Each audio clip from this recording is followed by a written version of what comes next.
Hello friends, welcome back to Asha's creativity. ಇಲ್ಲಿ ನಾನು 0.75 crochet ತೊಗೊಂಡಿದ್ದೀನಿ. ಹಾಗೆ 6 ಎಳೆ ದಾರ ತೊಗೊಂಡಿದ್ದೀನಿ. ದಾರನ ಬಟ್ಟೆಗೆ 2 ಸಲ ಲಾಕ್ ಮಾಡ್ಕೊತಾ ಇದ್ದೀನಿ. 2 ಸಲ ಲಾಕ್ ಆದಮೇಲೆ ನಾನು ಇಲ್ಲಿ ಡೈರೆಕ್ಟಾಗಿ ಒಂದು ಸ್ಕ್ವೇರ್ ಬೀಡನ್ನ ಆ್ಯಡ್ ಮಾಡ್ಕೊತಾ ಇದ್ದೀನಿ. ನೀವು ಬೇಕಿದ್ರೆ 5 ಚೈನ್ಸ್ ಹಾಕ್ಕೊಂಡು ಅದಾದಮೇಲೆ ಈ ಥರ ಸ್ಕ್ವೇರ್ ಆ್ಯಡ್ ಮಾಡ್ಕೋಬೋದು. 5 ಚೈನ್ಸ್ ಏನಕ್ಕೆ ಅಂತ ಅಂದರೆ ಕುಚ್ಚಬೇಕು ಅಂತಂದರೆ, ನಾನು ಕುಚ್ಚಬೇಡ ಅಂತ ಈ ಥರ ಹಾಕ್ತಾ ಇದ್ದೀನಿ.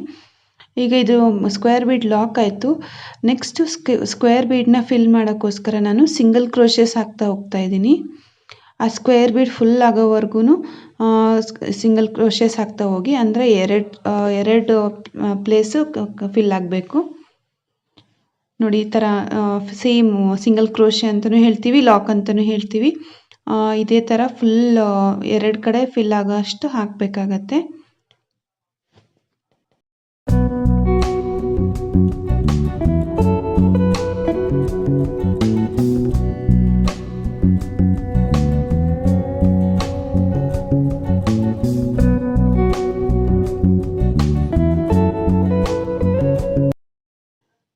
ನೋಡಿ, ಈಗ ಸ್ಕ್ವೇರ್ದು 2 ಸೈಡು ಫಿಲ್ ಆಗ್ತಾ ಬಂತು. ನೀವು ಬೇಕಿದ್ರೆ ಕೌಂಟ್ ಮಾಡಿಕೊಂಡು ಒಂದೊಂದು ಸೈಡು ಇಷ್ಟಿಷ್ಟು ಅಂತ ಹಾಕೋಬೋದು. ನಾನೇನು ಕೌಂಟ್ ಮಾಡಿಲ್ಲ, ಸುಮ್ಮನೆ ಹಾಕ್ತಾ ಹೋಗ್ತಾ ಇದ್ದೀನಿ. 2 ಸೈಡ್ ಫಿಲ್ ಆದಮೇಲೆ ಈಗ ನಾನು ಆ ಸ್ಕ್ವೇರ್ ಬೀಡನ್ನ ಮತ್ತೆ ಇನ್ನೊಂದು ಎಂಡ್ಗೆ ಲಾಕ್ ಮಾಡ್ಕೋತಾ ಇದ್ದೀನಿ. ಇಲ್ಲೂ ಅಷ್ಟೇ 2 ಸಲ ಲಾಕ್ ಮಾಡ್ಕೋತಾ ಇದ್ದೀನಿ ನಾನು. ಇದು ಆಪ್ಷನಲ್ಲು, ನೀವು ಬೇಕಿದ್ರೆ ಒಂದೇ ಸಲ ಬೇಕಿದ್ರೂ ಲಾಕ್ ಮಾಡ್ಕೋಬೋದು. ನೋಡಿ, ಈ ಥರ ಲಾಕ್ ಮಾಡಿದ ಮೇಲೆ ನಾನು ಮತ್ತೊಂದು ಸ್ಕ್ವೇರ್ ಬೀಡನ್ನ ಮೊದಲಿಗೆ ಯಾವ ಥರ ಹಾಕಿದ್ವಲ್ವ ಅದೇ ಥರ ಹಾಕಿ ಫಿಲ್ ಮಾಡ್ತಾ ಹೋಗ್ತೀನಿ. ಮೊದಲೇ ಯಾವ ಥರ ಫಿಲ್ ಮಾಡಿದ್ವಲ್ವ ಸ್ಕ್ವೇರ್ದು 2 ಸೈಡ್ ಮಾತ್ರ ಫಿಲ್ ಮಾಡಬೇಕು.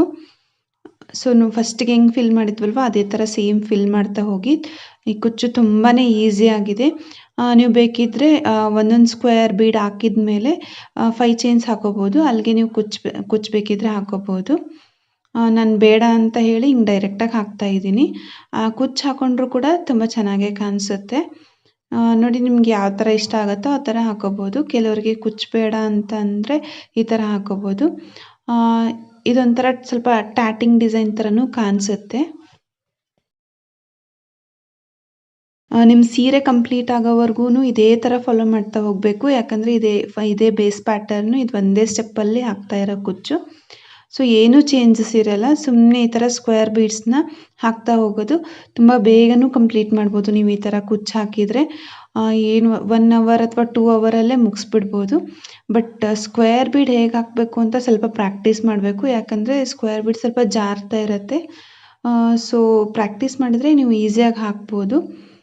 ನಾನೀಗ 3ನೇ ಸ್ಕ್ವೇರ್ ಬೀಡ್ ಹಾಕೋತಾ ಇದ್ದೀನಿ. ಸೇಮ್ 2 ಯಾವ ಥರ ಹಾಕಿದ್ವಲ್ವ ಇದನ್ನು ಕೂಡ ಅದೇ ಥರನೇ ಹಾಕೋದು.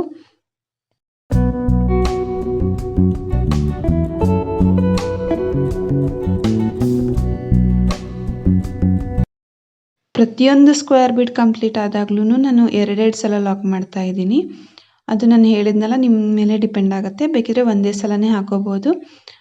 ಈಗ ನಾನು 3 ಹಾಕ್ಕೊಂಡು ಎಂಡ್ ಮಾಡ್ಕೋಬೇಕು ಅಂತಿದ್ದೀನಿ.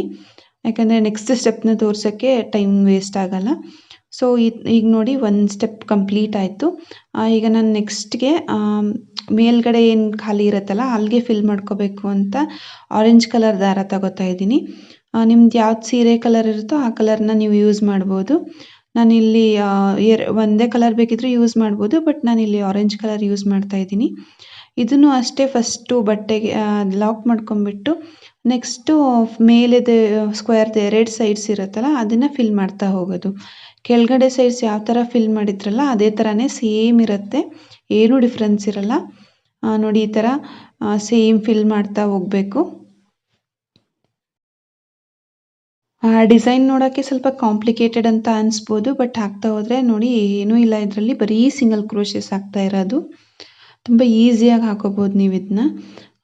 ಸ್ವಲ್ಪ ಸ್ಕ್ವೇರ್ ಬೀಡ್ ಹೇಗೆ ಯೂಸ್ ಮಾಡಬೇಕು ಅಂತ 1-2 ಸಲ ಪ್ರಾಕ್ಟೀಸ್ ಮಾಡಿ, ಆವಾಗ ನಿಮಗೆ ಅಡ್ಜಸ್ಟ್ ಆಗಿಬಿಡುತ್ತೆ. ನೋಡಿ, ಲಾಕ್ ಈ ಥರ ಫಿಲ್ಲಿಂಗ್ಸ್ ಆದಮೇಲೆ ಲಾಕ್ ಏನಿರುತ್ತಲ್ಲ ಆ ಲಾಕ್ ಮೇಲೇ ಮತ್ತೆ ನಾವು ಲಾಕ್ ಮಾಡ್ಕೋಬೇಕಾಗತ್ತೆ. ಸೇಮ್ ಲಾಕ್ ಮೇಲೆ ಲಾಕ್ ಮಾಡೋದು, ಆಮೇಲೆ ಗ್ಯಾಪ್ ಇರೋ 2 ಸೈಡನ್ನ ಫಿಲ್ ಮಾಡ್ತಾ ಹೋಗೋದು. ಇದೇ ಥರ ಕಂಟಿನ್ಯೂ ಮಾಡಿ. ಇಷ್ಟೇ ಈ ಡಿಸೈನ್ ಇರೋದು. ನೋಡಿ, ಈಗ ನಾನು ಲಾಕ್ ಮಾಡ್ಕೊಳ್ತಾ ಇದ್ದೀನಿ. ನೋಡಿ, ಇದೇ ಥರ ನೆಕ್ಸ್ಟು ಎಲ್ಲ ಫಿಲ್ ಮಾಡ್ತಾ ಹೋಗಿ ಸೇಮ್ ಇರುತ್ತೆ. ಏನು ಡಿಫಿಕಲ್ಟ್ ಅಂತ ಏನಿಲ್ಲ ಈ ಕುಚ್ಚು. ನೋಡಿ ಈ ಥರನೇ.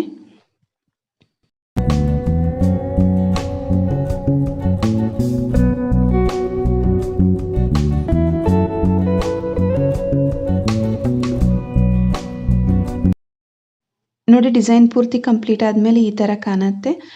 ಈ ಡಿಸೈನ್ ನಿಮಗೆಲ್ಲ ಇಷ್ಟ ಆಗಿದೆ ಅಂತ ಅನ್ಕೋತೀನಿ. ಇಷ್ಟ ಆಗಿದ್ರೆ ದಯವಿಟ್ಟು ಲೈಕ್ ಮಾಡಿ, ಕಮೆಂಟ್ ಮಾಡಿ, ಹಾಗೆ ನಿಮ್ಮ ಫ್ರೆಂಡ್ಸ್ ಜೊತೆ ಶೇರ್ ಮಾಡಿ. Thank you.